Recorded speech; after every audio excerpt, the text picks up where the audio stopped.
La relatividad general es capaz de predecir fenómenos o condiciones inexplicables con la mecánica clásica.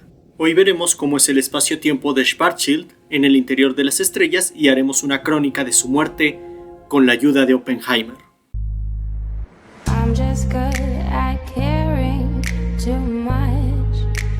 Una estrella se forma cuando una nube de gas hidrógeno empieza a contraerse por culpa de su propia atracción gravitacional.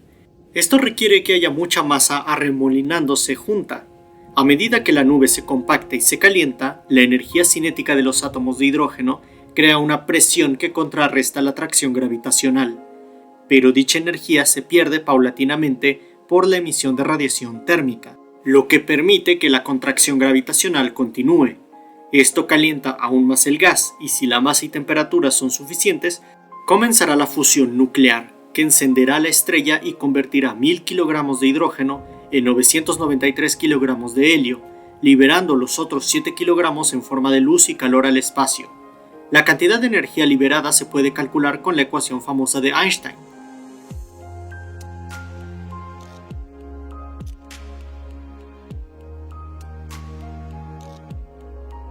Miren nada más la enorme cifra obtenida de la conversión de solo 7 kilogramos de hidrógeno. Por eso se sabe que la fusión nuclear es la mejor fuente de energía.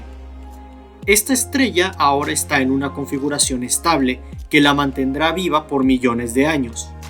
La nube de gas se ha convertido en un plasma que podemos modelar como un fluido perfecto, cuya estabilidad lo mantendrá en un estado estacionario, justo las condiciones que utilizamos al deducir la métrica de Schwarzschild. Recordando el video donde lo hicimos, nos apoyamos en las ecuaciones de la relatividad general y en el tensor energía-momento del fluido perfecto. Teníamos una propuesta de métrica con la que calculamos el tensor de Einstein. Esa métrica tenía dos funciones desconocidas, T mayúscula y R mayúscula. Al hallarlas, completábamos la métrica de Schwarzschild. Para hallar T mayúscula en particular, nos enfocábamos en las componentes radiales RR que nos llevaron a esta ecuación diferencial. La métrica de Schwarzschild apareció al imponer condiciones de vacío, y eso es válido afuera de la estrella. ¿Pero qué pasa adentro? Para saber eso tendré que dejar esta ecuación diferencial sin cambios, no anular la presión. Aquí la función T mayúscula, la exponencial y la componente temporal de la métrica serán diferentes según cómo sean los parámetros de la estrella, por lo que las dejamos sin determinar. Esta sería la métrica de Schwarzschild en un fluido perfecto, donde la masa es función de la coordenada R. Ahora usaré la conservación de la energía, o sea, la divergencia del tensor energía-momento debe dar 0. Esto me obligará a calcular la derivada covariante y a recordar varios símbolos de Christoffel.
Tras jugar un buen rato con el álgebra, llegamos a esta ecuación diferencial en términos de la presión del plasma que se opone a la atracción gravitacional. Esta derivada de aquí es la que dejamos sin cambios hace rato. Así obtenemos la ecuación que describe el equilibrio hidrostático de la estrella, la ecuación de Tolman, Oppenheimer, Volkov. Y sí, es el mismo Oppenheimer que el de la bomba atómica y que el de la película de 2023. Con ella empiezan a predecirse comportamientos súper interesantes. Supongamos que la estrella es como el Sol y tiene densidad uniforme. La función de masa adquiere una forma sencilla.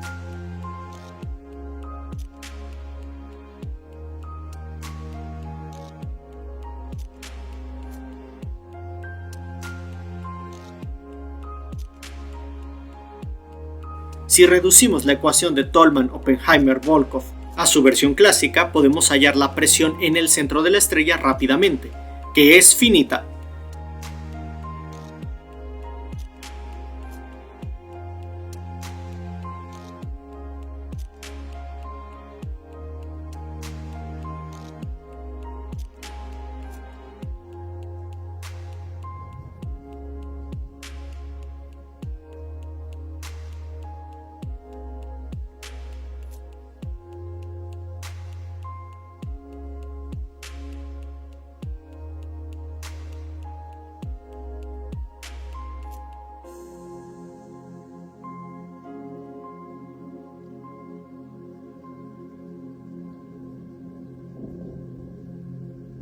Los 993 kilogramos de helio producidos en la fusión van a parar al interior, pues es más pesado que el hidrógeno, formando un núcleo de helio que se contrae por su propia gravedad, calentándose y acelerando la fusión del hidrógeno. Al final de la vida de la estrella, el hidrógeno disponible para la fusión nuclear se agotará, y el astro se habrá envenenado con su núcleo de helio, el cual ya no podrá sostener la atracción gravitatoria y se comprimirá aún más. Las capas exteriores de la estrella, al estar menos ligadas al núcleo, sufren una expansión y enfriamiento, adquiriendo un color rojo. Es la etapa de gigante roja. Lo que ocurra luego depende de la masa inicial de la estrella y de otros factores, pero seguiremos el camino donde la temperatura y la presión del núcleo restante aumentan hasta comenzar la fusión del helio, creando carbono y luego oxígeno, liberando más energía.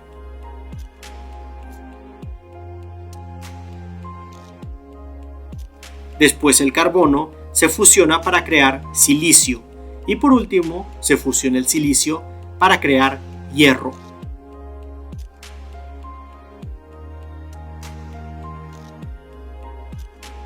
Aquí ya valió madre la cosa. Es la sentencia de muerte de la estrella. El hierro es el elemento más pesado que puede crearse mediante fusión nuclear que libere energía. Fusionar átomos de hierro absorbe energía, por lo que el astro oficialmente ha agotado su combustible. Ya no hay nada que suministre la presión térmica que contenía el colapso gravitacional. Hasta ahora la gravedad había vencido a la repulsión electromagnética, lo que permitía la fusión de los átomos. Sin embargo, ahora interviene el principio de exclusión de Pauli, que impedirá a los electrones del gas ionizado, o sea, del plasma de la estrella, seguir comprimiéndose. A grandes rasgos, a medida que aumenta la densidad, los electrones llenan los estados menos energéticos y otros electrones no tienen más opción que ocupar estados de mayor energía. La compresión se frena porque estos electrones no pueden moverse a niveles de energía más bajos y el principio de exclusión de Pauli impide que los electrones distintos ocupen los mismos estados cuánticos, así que estos no pueden ceder energía. Ese momento excesivo en la sopa de electrones produce una presión, la presión de degeneración de electrones, cuya expresión es esta. No depende de la temperatura, así que la estrella no necesita quemar combustible para sostenerla. Su brillo viene de la energía térmica almacenada. Si la comparamos con la presión del centro de la estrella, que acabamos de calcular, vemos que ambas dependen de la cantidad de materia presente en una relación de 4/3. Así que serán los demás coeficientes los que decidan el destino de la estrella. Como la presión del plasma depende de la masa estelar, para estrellas pequeñas la presión de degeneración ganará y la estrella podrá vivir. El físico indio Subrahmanyan Chandrasekhar mostró que esto podrá pasar con estrellas de hasta 1.3 masas solares. Si la masa sobrepasa este límite, pero no demasiado, la estrella podrá frenar su colapso y vivir como una enana blanca, un remanente del núcleo estelar de átomos de plasma sin combustible, cuyas capas exteriores quizá formaron alguna nebulosa planetaria que eventualmente se enfriará. Cuando el colapso de un núcleo considerablemente masivo se detiene o ralentiza, se produce una onda de choque que desencadena una violenta explosión termonuclear, la supernova, que siembra el espacio con los elementos fusionados dentro del astro. El remanente podría seguir colapsando, pero aun si la estrella llegó al estado de enana blanca sin explotar, si su masa supera el límite de Chandrasekhar, 1.44 masas solares, la cosa cambia. La presión de degeneración electrónica será insuficiente. El colapso continúa venciendo la repulsión cuántica. El núcleo de hierro se desintegra en partículas más ligeras, lo que, aunado a la compresión extrema, obliga a los electrones a combinarse con los protones, formando neutrones, alcanzando una densidad enorme. Así surge otra presión que frena el colapso. También está basada en el principio de Pauli, pero para neutrones. La presión de degeneración de neutrones. Si la estrella no supera cierta masa, conocida como límite de Tolman-Oppenheimer-Volkoff, se convertirá en una estrella de neutrones con una densidad brutal. Este límite no se conoce bien. Oppenheimer y Volkoff hicieron un cálculo inicial de 0.7 masas solares, pero hoy se sabe que podría extenderse hasta 2.25 masas solares. Como la presión de degeneración de neutrones tampoco depende de la temperatura, la estrella de neutrones puede perdurar hasta enfriarse e incluso transformarse en una estrella de quarks. Bueno, en teoría no sabemos si ese tipo de estrellas existe. Así se alcanza otro equilibrio hidrostático, pero dadas las extremas condiciones, requerimos la relatividad general. La presión que permite el equilibrio hidrostático está dada por la ecuación de Tolman-Oppenheimer-Volkoff completa. Supongamos que la estrella no está muriendo y solo es un objeto estable de densidad uniforme. La solución de la ecuación de Tolman-Oppenheimer-Volkoff para este escenario es esta. En Instagram estará el material inédito del procedimiento detallado de resolución, que no encontrarán en videos de YouTube en español y tal vez ni en libros en español. Algunos libros en inglés muestran la ecuación ya resuelta, pero no les dicen cómo llegar ahí. Yo sí lo haré en mis posts. Me encanta cómo en la frontera, al salir de la estrella de radio R mayúscula, la presión se anula, regresándonos a las condiciones de vacío en el espacio-tiempo de Schwarzschild. La presión central ahora estará dada por esta cantidad que diverge si su denominador se anula. Esto impone una restricción al tamaño que puede tener esta estrella.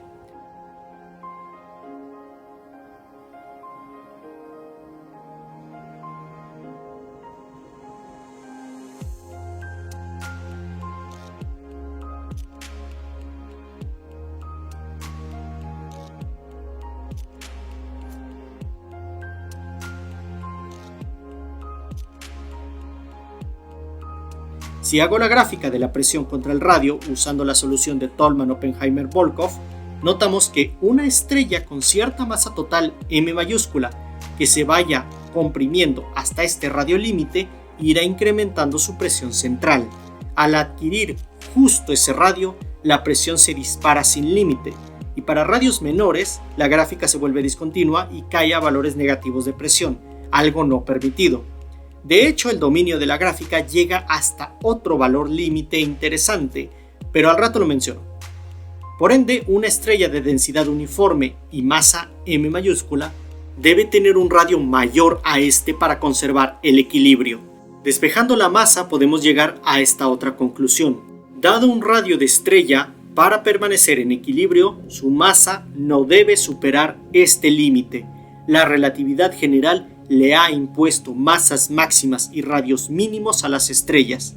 Así que, si construye una estrella con esta masa y radios críticos, un pequeño empujón radial hará que la presión se incremente, rompiendo el equilibrio. Como la gravedad tiende a atraer a las masas y ya no hay equilibrio estático, a la estrella no le quedará más opción que colapsar. Esto nos indica que incluso descartando que la estrella muera, si rompe ciertos límites de masa y tamaño, la relatividad general la llevará al camino del colapso total. En la película de Oppenheimer, que por cierto me gustó mucho y creo que es la mejor del 2023, recordarán que él y Snyder, no Zack Snyder, Harlan Snyder, publicaron un artículo que salió el mismo día que inició la Segunda Guerra Mundial. Grabando este guión me entraron ganas de ver el Snyder Cut otra vez. Bueno, ese artículo habla del modelo de Oppenheimer-Snyder, el cual modela el colapso de una estrella que superó el límite de Tolman-Oppenheimer-Volkoff. Este astro se encontrará en un estado de masa y radio análogos a las condiciones críticas que calculé hace rato. Y tal como concluimos, al astro no le quedará más remedio que colapsar catastróficamente sin nada que lo detenga. Hagamos algunos de los cálculos del artículo. Bajemos un índice del tensor energía-momento y del tensor de Einstein con la métrica. Nos centraremos en la componente temporal.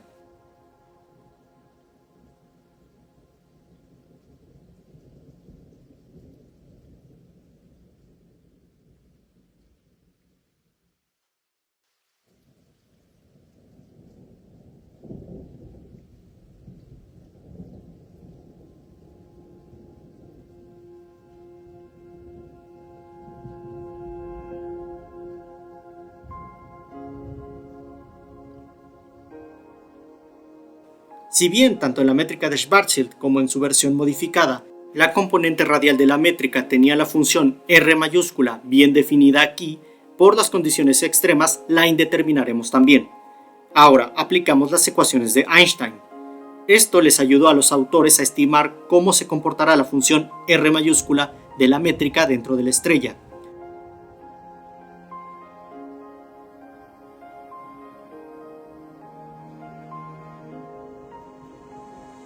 Oppenheimer y Snyder sugieren este valor inicial e integran desde el centro de la estrella hasta cierta distancia r.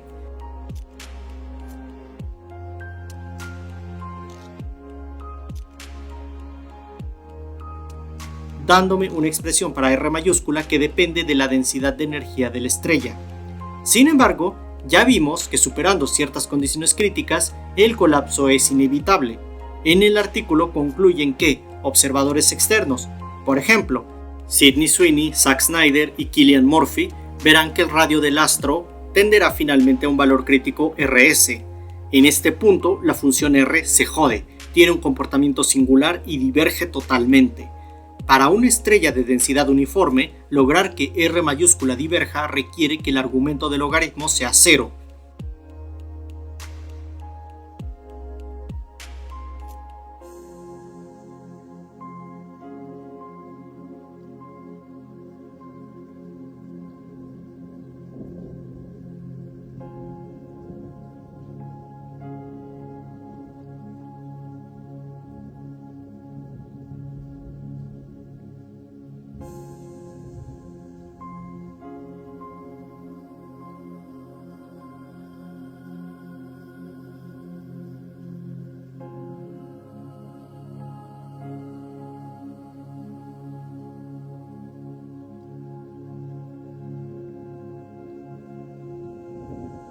Al integrar y despejar, obtenemos el radio crítico RS, que es justo hasta donde llega la gráfica de presión contra radio. Algo horrible le pasa a la estrella en este punto y el colapso seguirá más allá, solo que para Sydney, Zack y Cillian, la estrella parecerá comprimirse solo hasta RS, donde se congelará en el tiempo y finalmente se desvanecerá. Incluso si la estrella no fuera de densidad constante, este radio crítico hace fallar varias componentes de la métrica de Schwarzschild en cualquiera de sus versiones, obteniendo divisiones entre 0, haciendo que toda la métrica diverja y que el radio RS sea un lugar en el espacio-tiempo imposible de describir. Entonces, ¿qué ocurre con el colapso después de llegar a este radio crítico? ¿Por qué justo esta distancia destroza el tensor métrico? ¿Qué pasa si obligamos a la estrella a comprimirse a un radio menor que esta distancia? ¿Y por qué Sydney, Zack y Cillian solo ven la muerte de la estrella hasta este punto y no cómo termina? Llegamos a uno de los temas más interesantes de la relatividad general.